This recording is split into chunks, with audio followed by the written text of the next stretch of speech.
excited to introduce to you, if you don't know him, many of you already know him, my good bud, Todd Wilson. Todd, welcome. Hey, it's good being here. I was like listening to the music right before, and it was like I was like ready for the curtain to draw back. It was awesome. Well, you have the stage, but first, I want to tell people a little bit about you. I think the best compliment a speaker and author and podcaster can have is that they are the real deal. And I will tell you one thing: Todd Wilson practices what he preaches and what he laughs about. And he and Debbie, his wife, they are dear friends of ours, and we've seen their kids in their home, and we just love them. You are in for a treat. They are the parents of 8 and the grandparents of 5 with 6, 7, and 8 on the way. Todd, so this gives you a glimpse into Todd's humor. He is the author of Help, I'm Married to a Homeschooling Mom, and he's also a cartoonist. All right, I want to get this right because this is pretty impressive. He has articles in Christianity Today, and Christianity Today posts his weekly column, The Family Man, on their website. And so Todd and Debbie have spent their lives traveling and spreading encouragement, joy, and real life common sense to homeschool families. So, Todd, you're the best. That was better than my mother would do. I mean, that just makes me, even though my mom, she goes over the top.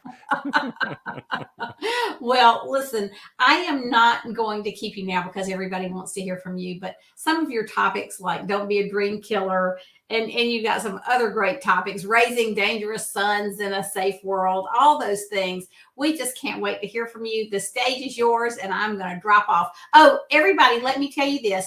When Todd finishes, we're going to have a 3-minute break. There'll be a countdown on the screen. I'm going to keep up with your questions while Todd is talking, but be sure to come back for our question and answer session, because if you want somebody who is going to encourage you with answers to your questions, you need to come back and ask your questions to Todd. Okay, so with that out of the way, I'm dropping off. Okay, well, we lost Zan. But it is super exciting to be a part of this. I love these kind of events. I love all the little comments going down the sides, even though I'm highly distractible. So if you write a comment and you see me just go like this, you'll know why. So it's good seeing all of you. It's good. I hope this is super engaging. I hope even more than that this is super encouraging.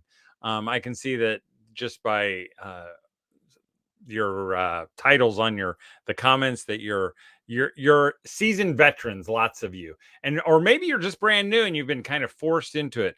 I hope that whether you've done this for a long time or you're brand new at it, that it makes you smile, because that's really what I'm all about. I'm all about smiles for homeschooling moms and for their kids and for their husbands, because that's why we started this homeschooling thing, right? We all thought it was going to be fun. We thought we were going to, bask in the glory of home educating our children. I know that I, as a homeschooling dad who'd never even heard about homeschooling, when we started, when I kind of caught the vision, I just envisioned myself, every day my kids were going to spend their days learning and cutting out pumpkins out of orange construction paper and using white paste. And, we would get little wooden desks and put up an American flag and a Christian flag. And we'd have the alphabet stapled along the top of one of our rooms.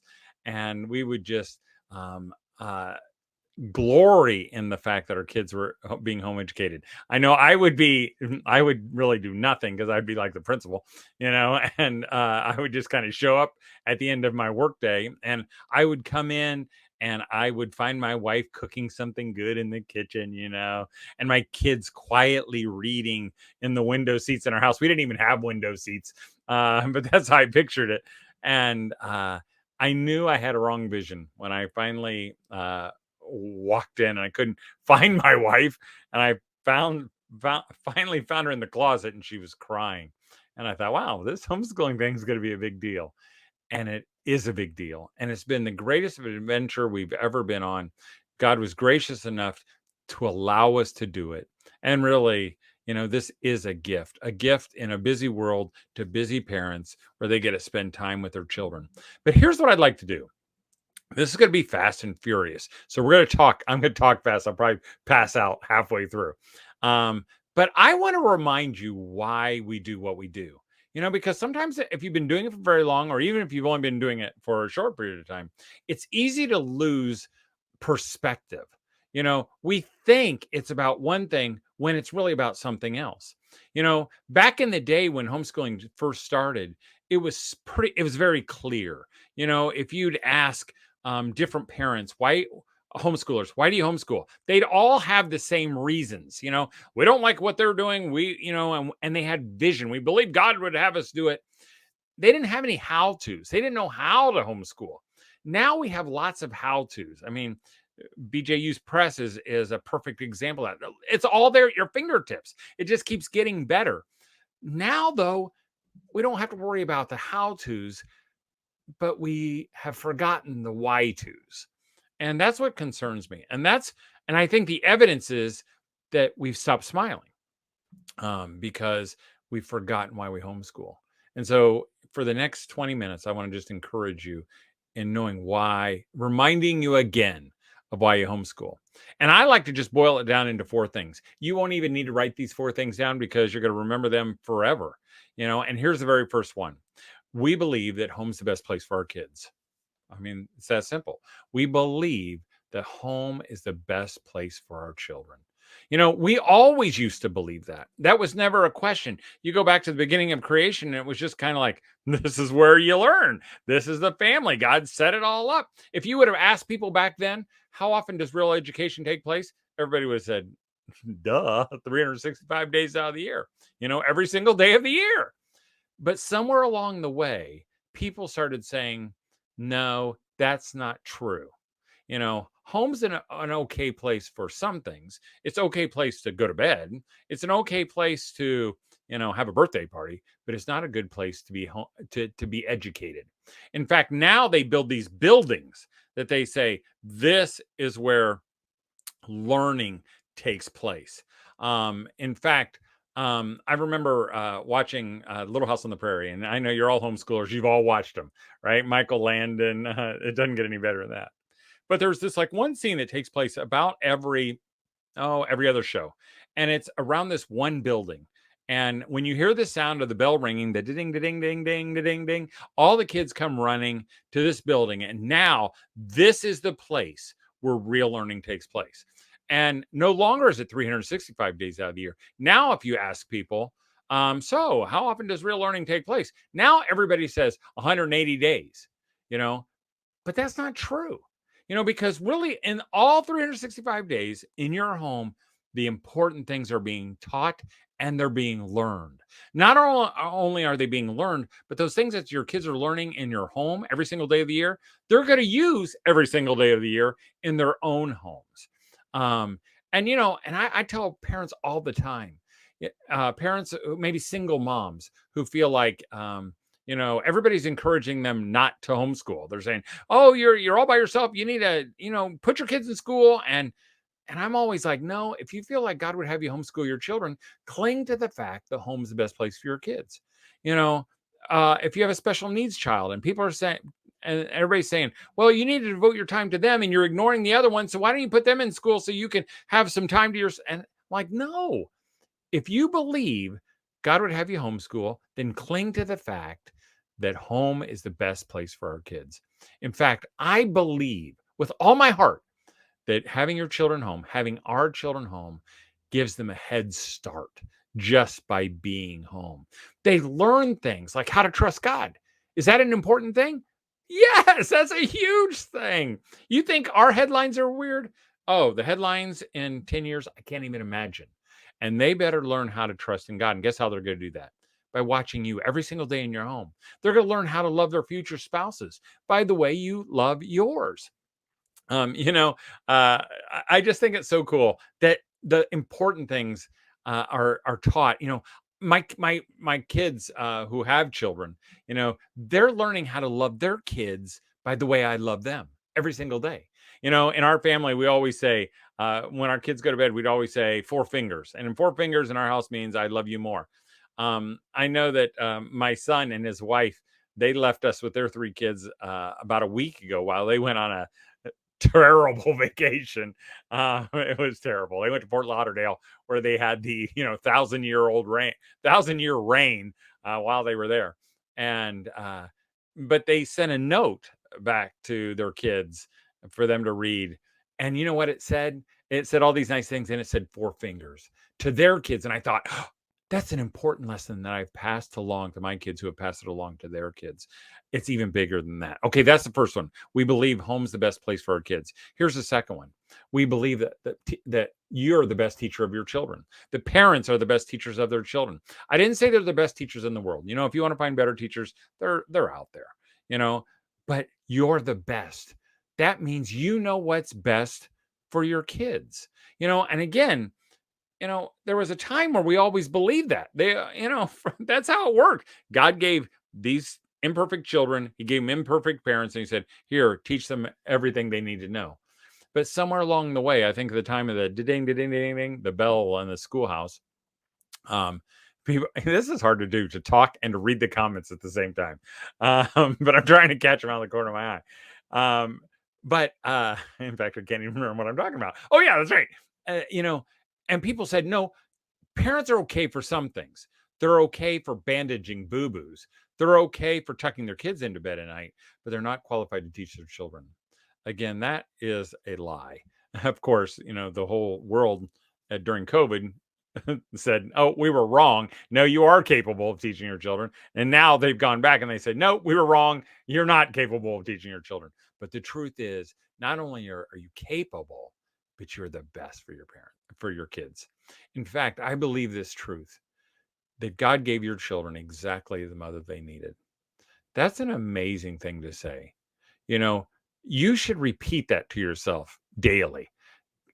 God gave my children exactly the mother they needed. That means even with your flaws and your failures and your inadequacies, you're perfect for your children.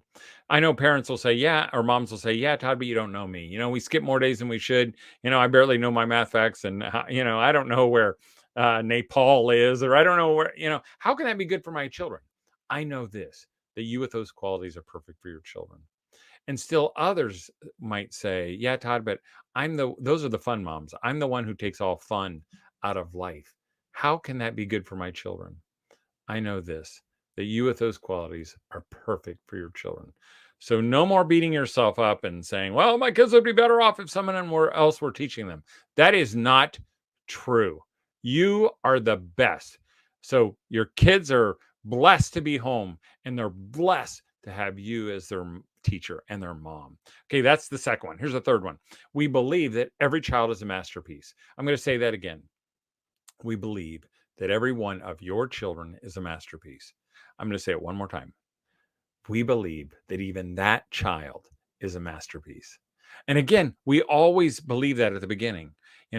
When it all started, God said, okay, here are these kids, and we got this one that was a carpenter, and we said, here, you are good with making things. We said, you be a carpenter. This one was good with animals. We said, okay, you be a shepherd.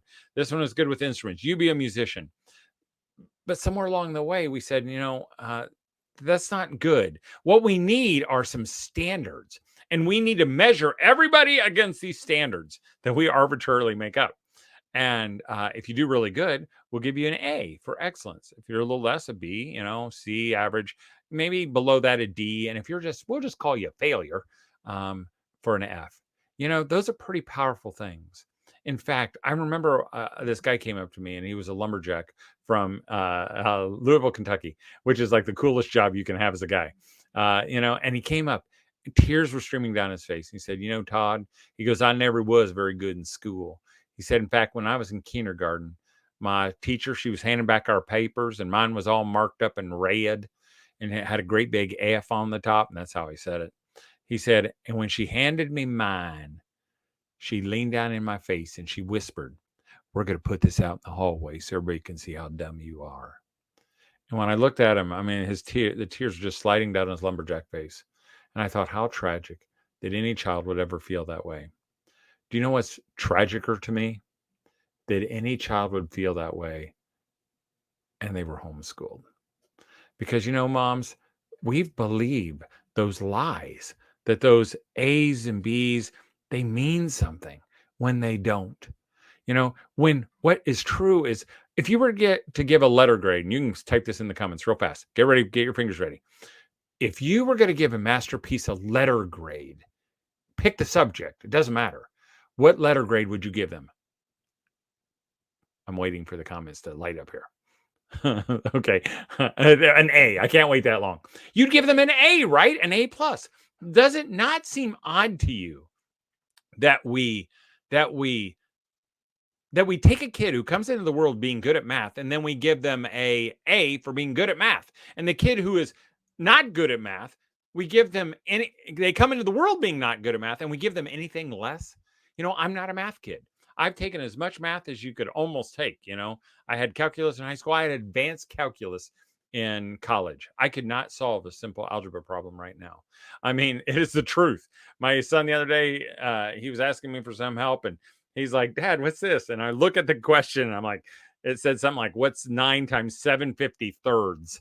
And I'm looking at this thing, and I'm thinking, there's no such thing as a 7/53. You just need to skip this problem.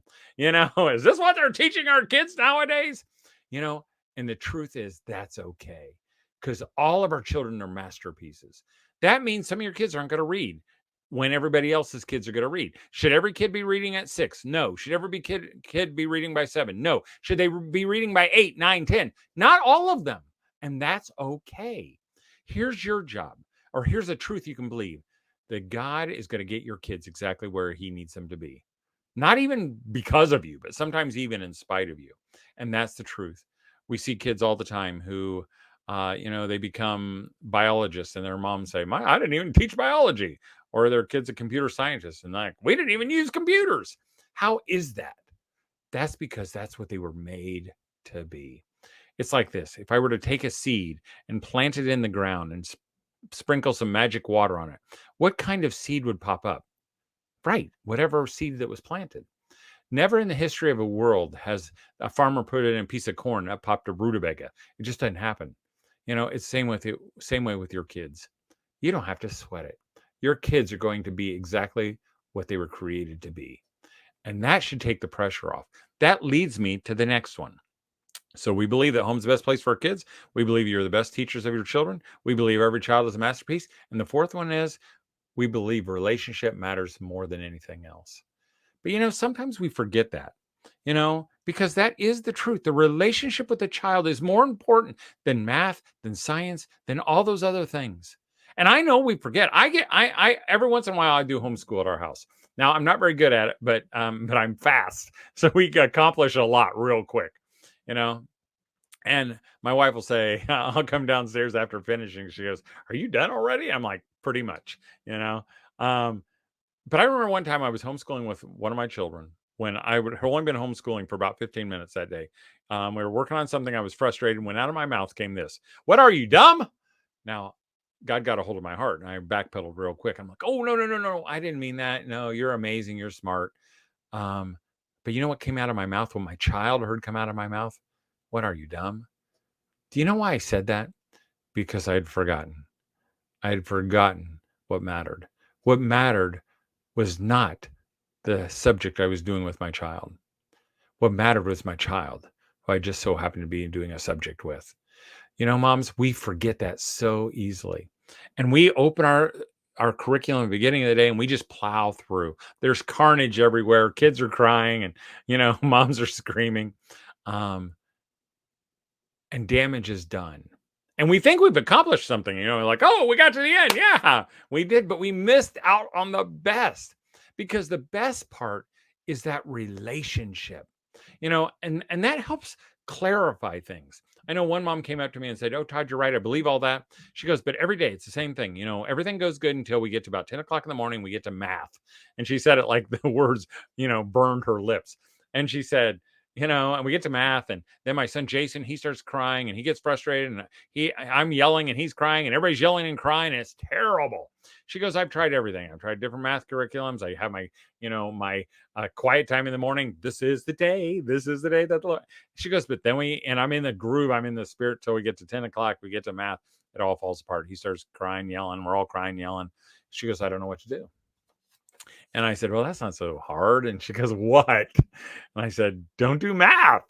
And she looked at me like I had spoken the unpardonable sin, like get back. And I said, I'm dead serious. I said, what's more important, the relationship with your child or math? I'm asking you moms to say it out loud right now. 1, 2, 3. Exactly. I know some of you moms just mouth the words. Say it again. It's relationship or math? It's relationship. I'll tell you what, you're going to get to the end of your homeschooling journey. Your kids are going to get to their ends of their homeschooling journey, and they're not going to think about math. They're not going to think about all this great subjects they've covered. They're going to think of those times. You're going to think of those times that you had with your children, whether it was sitting on a couch or making cookies on a winter day, or wrapping gifts for some people at Christmas time, or watching a video right in the middle of the day, or playing a board game. Those are the things that matter in our homeschool. All those other things, all those other subjects, they're going to come around. Your kids are going to get them. And again, just by being home, they're going to be ahead of everybody else. That's just what I've observed. And it is the truth. And so, moms, as we kind of wrap up this little time here, we're going to take a little break here for about 3 minutes, which is not much of a break. I just want you to cling to those truths, that home's the best place for my kids, that I'm the best teacher of my parents, that every one of my children is a masterpiece, and that the relationship with my children is more important than anything else that we're going to accomplish during the day. And I believe if we do those things, guess what? We're going to smile. Our children are going to smile, and our husband's going to smile because we're all smiling. And when we're not smiling, that should be kind of like a little barometer that says something is out of kilter here. Okay, we're going to stop right there, and I'm going to just pray real quick, and then we're going to take our little 3-minute break, and then we'll be back. But let me pray real quick. Dear God, I just pray, as we spoke so fast and did this so quickly, I pray that you would help these things to sink deep into our hearts, and that we would cling to these things, and that we would not forget why we're homeschooling. We thank you for the gift. It is not because we chose to homeschool, or we were forced into homeschooling, or because we even heard your call. You just gave it to us because you knew it was best for our children, and you knew it was best for us. And we are so, so thankful. We pray all this in your name. And all the homeschoolers said, amen. You did so much to inspire our confidence in that session. I appreciate it so much. I hope so. And we've got a lot of questions, but I wanted to just kind of run through here and just tell you things, because I know you were trying to read all the comments, and so many of them were so wonderful. But it was people just telling you thank you for reminding them of the basics, what underlies all the academics in our homes, and that's the love we have for our kids. Well, it's the truth. It's the truth. And I think it's so easy to forget that, because even, I don't know what the deal is, but it's like this fog that just clouds our vision. And it's right now as we're talking, it's all blown away. I mean, the fog's, it's clear, but as soon as we click off from this time, it begins to cloud us around. My wife and I, we talk about this all the time, and she still feels it. She still feels you can have successful kids. I mean, I can remember talking to this mom, tears are running down her face, and she's telling me that she goes, "Oh, my kids said that I did such a terrible job, and they were so disappointed." And I just had heard her daughter up on the stage, and I'm like, "Wow, your daughter's amazing." And so I made her daughter come down, and she tells me she graduates from college as the valedictorian of her school. And I said, you should fall down on your knees right now and thank your mother for homeschooling you. I said, because I'm like, what is the disconnect? But she honestly believed that. And her kids were already grown up. And the truth is, she had done an amazing job. She'd not just done an amazing job. She had given her kids an amazing education by keeping them home. Amen. That's right. Because it's you keep them from so much into so much. Exactly. It's kind of the joint thing. So let me read you this question, Todd. Beautiful words and reminders. What's your best tip to overcome the loud voices of negativity in one's own heads so that one can be consistently at their best for the homeschooling day. And not only the negative voices in our heads, the negative words that are coming out of other people's mouths because we're homeschooling. Well, this is a hard one. I don't think you can do it on your own. Honestly, I think you need someone else. If you have a husband, you need to get your husband on board. I would make him, and tell him, honey, I need you to go listen to this. And I want you to be the reminder in my life. I always call it the foghorn. So when I start freaking out, or when I'm in the fog, you'll go, oh, and that will remind me. Because my wife gets there. She's like, Todd, I don't know what, and you can hear it in the tone. She'll say, Todd, I don't know what we're going to do. I mean, if he doesn't get this, what are we going to do about this? And he's not going to ever get it. And I'm like, that's not true, honey. It doesn't matter. He's going to get it. He's going to be okay. And I think you need someone, whether it's a husband or whether it's just a really good friend. And really, that's why I'm so up for co-ops and groups like this, where like-minded people can encourage each other. I would find someone who homeschools like you, because if you're like my wife, we do it. We want the relationship, but if we're around other people, my wife was talking about this today. If she's around other people who just do it for academics, guess how she feels when she leaves that relationship. She feels like a failure because she's like, oh, my kids are doing this and they're graduating at 12, and she's like, I failed. But you need a like-minded friend who can remind you of the truth, and then you can remind each other of the truth. And I just want to remind people that we have consultants here that are your like-minded friends. So make sure you come That's to our awesome. Q&A times, like Todd is talking about, to be refreshed and ask your questions there. But okay, Todd, I want to read this one to you. How do you get your husband on board? He stated, well, you aren't qualified to homeschool them, or they aren't up to date. They can do extracurriculars. So I'm feeling all this extra pressure and just break down. Okay. This is hard. I mean, it is, because it's hard to change a husband's the way he thinks. I'm gonna guess, he's a type A personality. He's that, he wants it. Maybe he only has regular school to compare it to, and so if homeschooling looks a little different, he's a little off kilter. He doesn't know what it looks so different. He's afraid. What I would do is I would get your husband to go to a homeschool convention with you. That's the right idea. I've had so many moms and husbands come up to me at conventions and say, I wasn't on board with this homeschooling thing, but after being surrounded by all these homeschoolers, listening to these different speakers, I'm on board. Because I don't think your voice can convince him. You can still tell him your heart, and you can say, hey, when you say those comments, it crushes me. I feel like a failure. But I need you to encourage me. Again, I think if you can get him to listen to some other people, I think that goes a really long way. And Todd, you're right. I think we'll both be at FPEA this year. Mm-hmm. Find a good homeschool conference to attend where there are going to be male speakers like Todd and others for your husband to hear. I just think that's great advice. That is great advice. Well, it was for me. I mean, I just assumed our kids were going to go to public school like everybody else. And when we kind of made that little transition, I was unsure about it. But I can remember going and listening to Deborah Bell speak, maybe you've seen her name, or I heard other speakers, and I was blown away. And I'm like, this is what I want to do. This is great. Why have we not done this before? And it was really life-changing.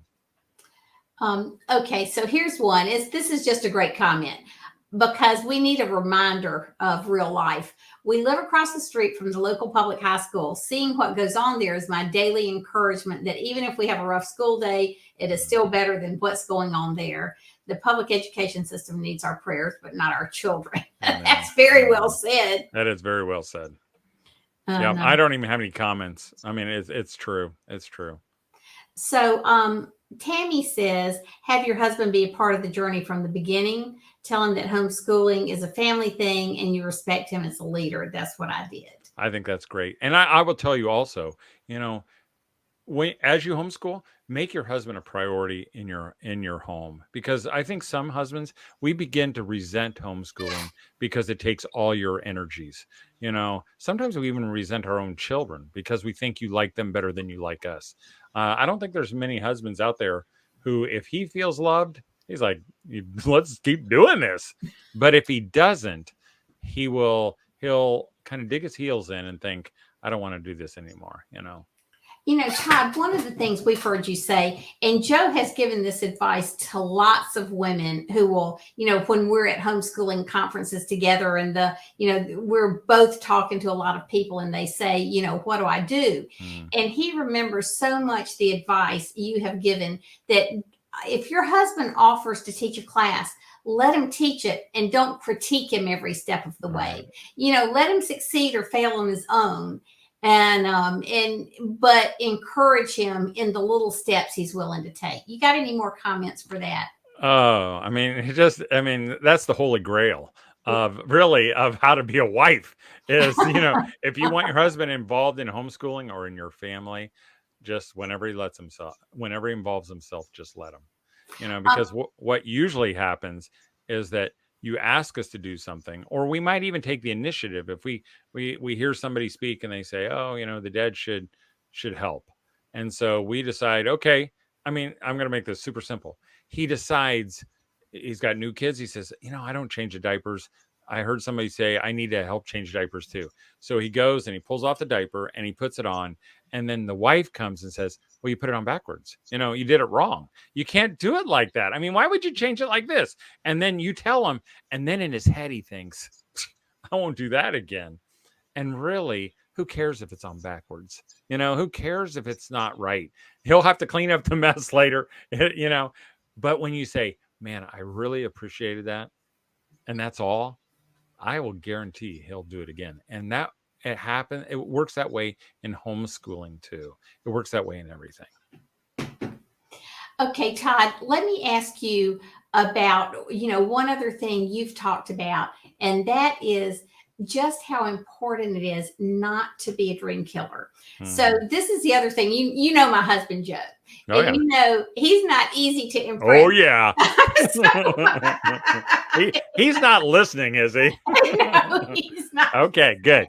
We can talk. He's with his 98-year-old dad today, taking care of him. That's awesome. But one of the things you talk about is not being a dream killer, and I love that talk you give, because I really think when you were talking about relationship is more important than anything, what part of that message is to build up your children's dreams. Would you speak about, because kids have different strengths and weaknesses, and actually there are going to be a lot of kids who love math who that's not going to be the deal killer for them in homeschooling. For some people it is. So but how do we go about, just talk about that for a minute, and the importance of that? The thing is, it's a little scary when our kids are little, and they want to be something crazy. And like I have a son right now who wants to play professional basketball. Well, he's only 5'7", and it would be easy for me to say there's no way, and you know what, I don't know, I feel like I forget that God's big enough to stop the silly dreams. I think it's up to me to stop them. And then so now my son doesn't feel very good about me. He doesn't want to share that dream with me anymore. In fact, he may not share any of the dreams with me anymore. But if I go, boy, you could do it. And I do. I say, Jed, if anybody can play basketball at 5'7", you can do it. Now, he may get to the point where he doesn't play professional basketball, but I don't think he'll forget a dad who fanned his dreams. As they get older, because I'm telling you, you all should be prepared to be really terrified, because here's the deal about homeschooling. You train them outside the box, and then they get to graduation, and guess how they want to live? Outside the box. Even though we've trained them that way, but we kind of freak out and we think, what? No. We want you to put on this cap and gown and be like everybody else, and now start living inside the box and do the traditional things that you're supposed to do so you can get a good job. And man, we've taught them just the opposite, and so I have a son right now who makes his living on Etsy. He makes movie props and weird looking lamps, and you'd look at that and you go, wow, can you make money at this? But I don't say that. I say, you're amazing. And, whether he does it for his whole life, I don't know if he will or not. He probably will. But he loves his dad. And that's, again, that's that relationship thing. I know parents who drive their children, push them into areas that maybe they don't want to go, and they may be very successful, but I've talked to them and they resent their parents a little bit, Yeah. and in fact, when you get a little dream and you think, oh, I feel like doing this, your parents then become the people you don't want to talk to because they're going to tell you why you shouldn't. And, nobody likes that person, even though sometimes I can be that person. So that's kind of what that's about.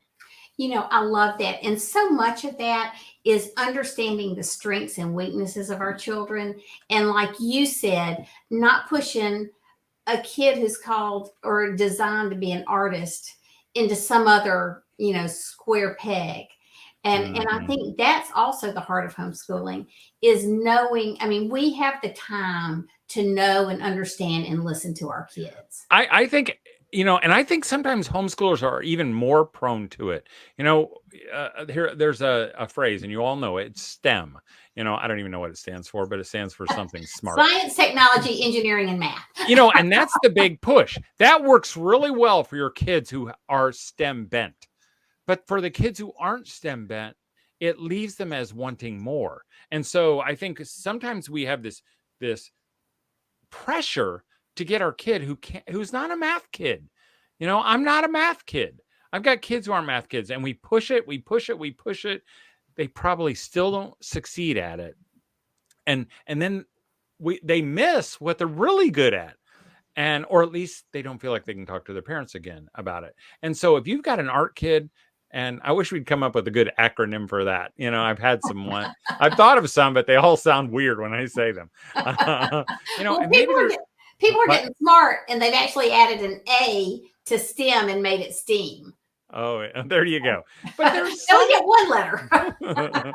There are some of your kids who are people kids. I've got a daughter who's she's got to make a great mom and a great wife. She has great people skills, and if I tried to change her, I would frustrate her, or if I didn't, I need to measure her against herself, and say, oh, you're great at that. I had a high school girl come up to me and say, I'm graduating from high school. And she says, I just want to be a wife and a mother. But she says, I can't say that because when I say that, even the people at my church look like I have worms crawling out my ears.